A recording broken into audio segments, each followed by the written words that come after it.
Hey guys, and welcome to Quality Shot. As you can see below, you've got all our handles there. Well, my handles. Please make sure you do like, comment, and share the vid, and make sure you subscribe to the channel and click the notification button to make sure you get alerted to all the new vids. I've got Ashraf from Cricket4Us 2.0. How are you doing, Ashraf? I'm good. Just disappointed by what I saw today from the Pakistani team. It wasn't the greatest show, especially considering the fact I initially thought 170 was a good score. As I said in the previous match, and Pakistan barely got there, and today they just got obliterated. Like generally, Pretorius was an absolute godsend for South Africa. Bowled brilliantly and just stole the show, to be honest. Yeah, 100%. I mean, it's so funny as a Pakistan fan. It's the typical, they just reel you in. And, after the first two wins against South Africa in the test matches, I was thinking, oh, this is good. I'm enjoying this. After getting smashed in New Zealand, I was thinking, okay, we're on some form here. I'm happy. I'm happy. We don't just have to rely on Babar as well. The spinners are getting wickets. Mohammad Rizwan's getting runs. I'm like, this is fantastic. Then the first T20 happened, and I was like, okay, Mohammad Rizwan 100.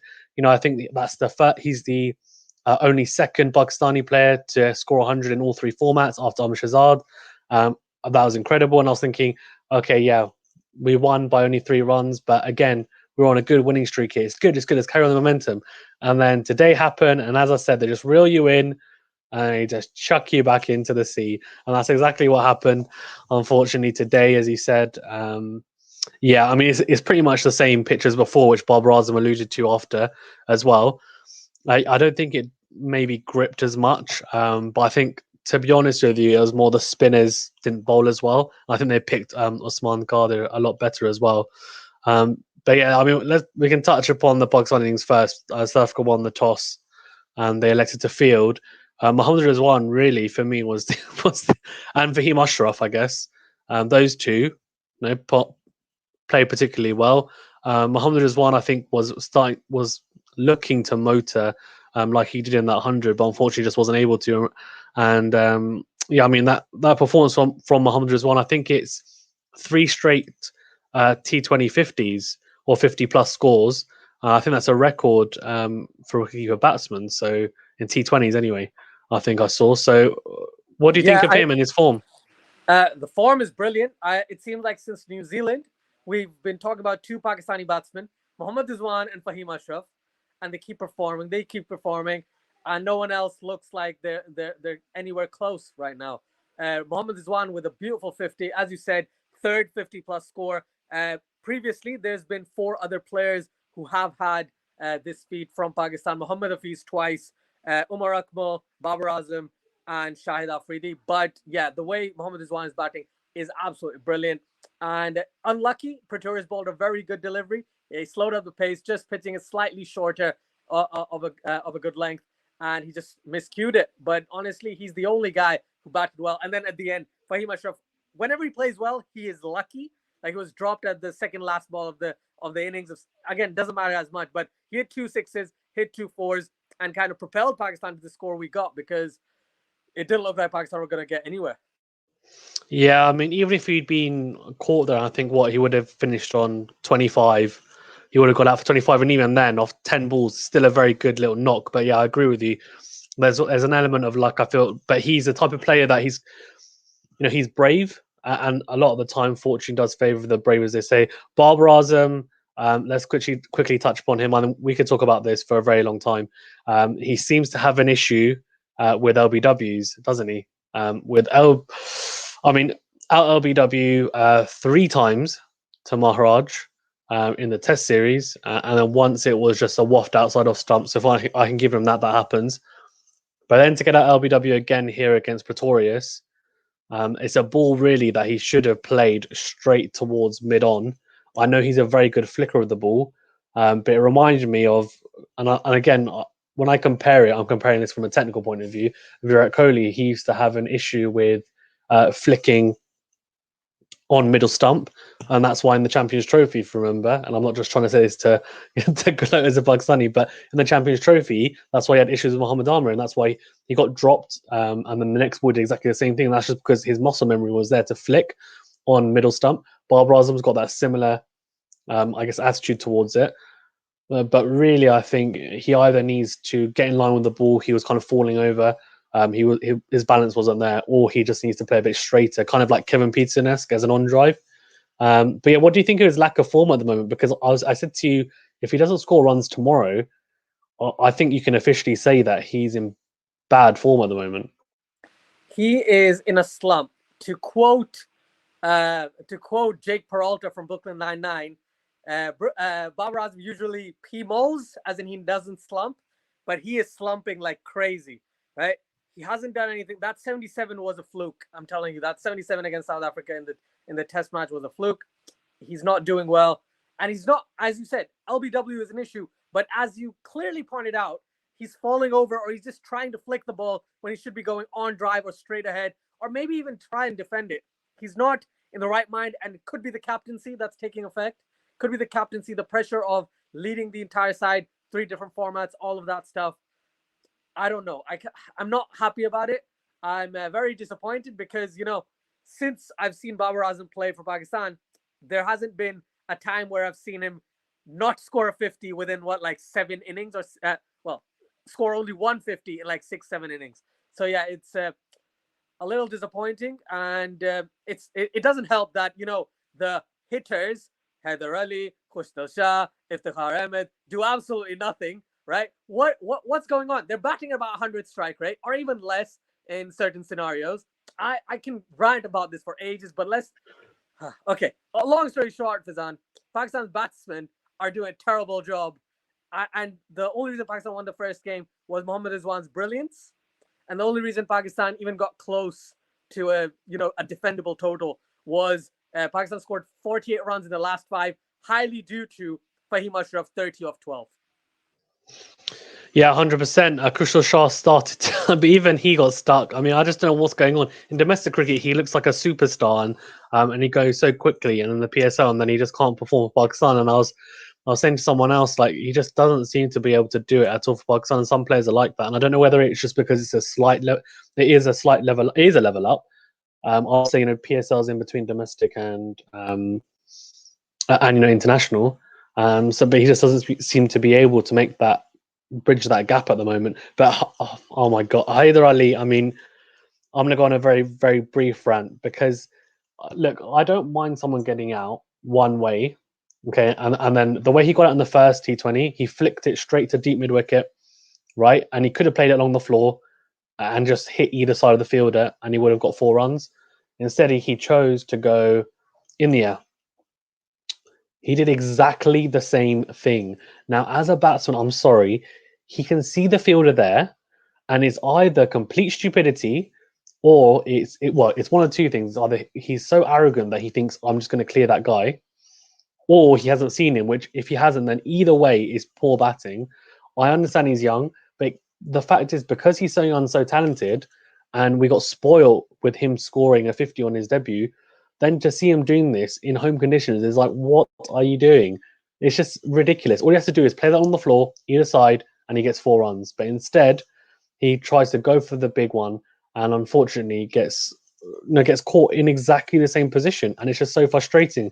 Hussain Talat, he swept Shamsi and then tried to reverse sweep him again, and got caught. And I'm just thinking, what are you doing? Because Shamsi, of course, is probably thinking you're going to reverse sweep him again.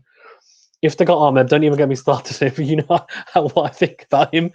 I mean, 20 or 21, right? And then I knew it was coming. He was just ticking along, and I was thinking he's going to have to go quicker at some point. And next thing you know, he just goes for a massive slog off Pretorius, and he changed the pace really well. But I mean, he's just not a Pakistan player for me. And Khushal Shah, who I've been so excited about, just hasn't performed yet. So if he doesn't perform tomorrow, which I'm assuming he will play, then I think we're going to have to look to potentially try someone else. And yeah, as you said, Faheem Ashraf for me was the only one who kind of who did something effective apart from Mohammad Rizwan. And I think, very briefly to touch upon Babar Azam, I think maybe we've been a bit spoiled with him because he has performed so well, since really coming into the team, and he's had to do it on his own, and that's why as well. But hopefully he can come back to form, and hopefully the guys around him, like you said, the so-called hitters, can actually do a better job, so that then he feels like he can, it's not just up to him. And that's probably why he scored that 70 in the test matches as well. But yeah, do you want to touch upon Pretorius, because he was so good, wasn't he? I mean, a fifer. I think he's the first South African to get a fifer in Pakistan in a T20 international. And I mean, 4 for 17, 5 wickets, 4.25 economy.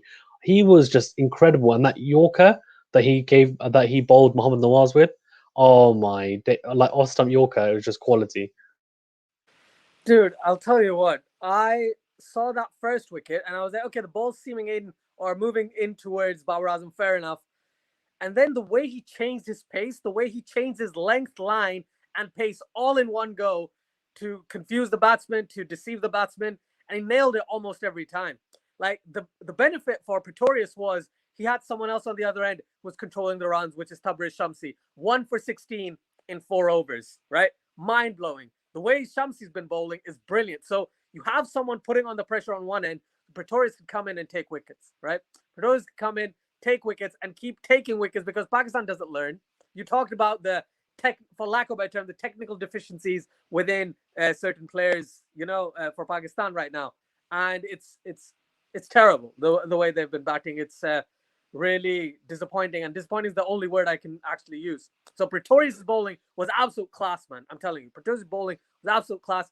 For me, that Yorker was brilliant, but the way he got Mohammad Rizwan out, that's the real thing, because Rizwan was the one who was in form, and he changed the pace and bowled it slightly back of a length.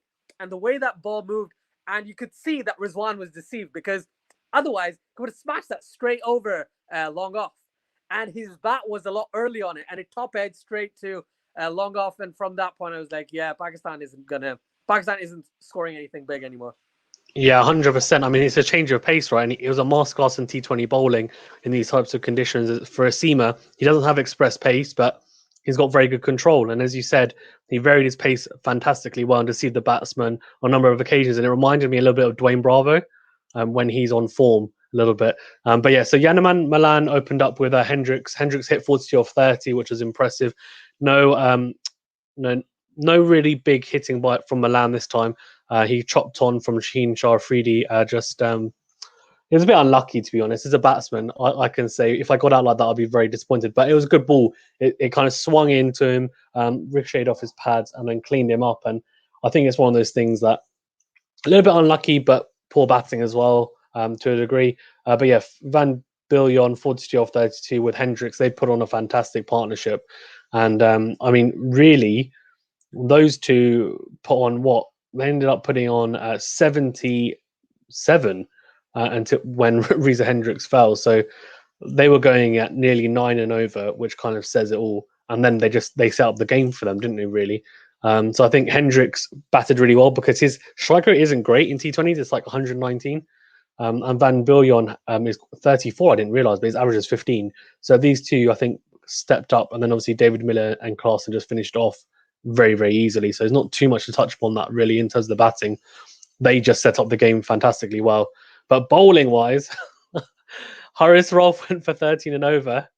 And also, as I said, they picked Usman Qadir, unfortunately. And oh my gosh, the no ball. And that was Reza Hendricks, I think, wasn't it? That was Reza Hendricks when he was set. It was either Reza Hendricks or Van Biljon. It was one of the two.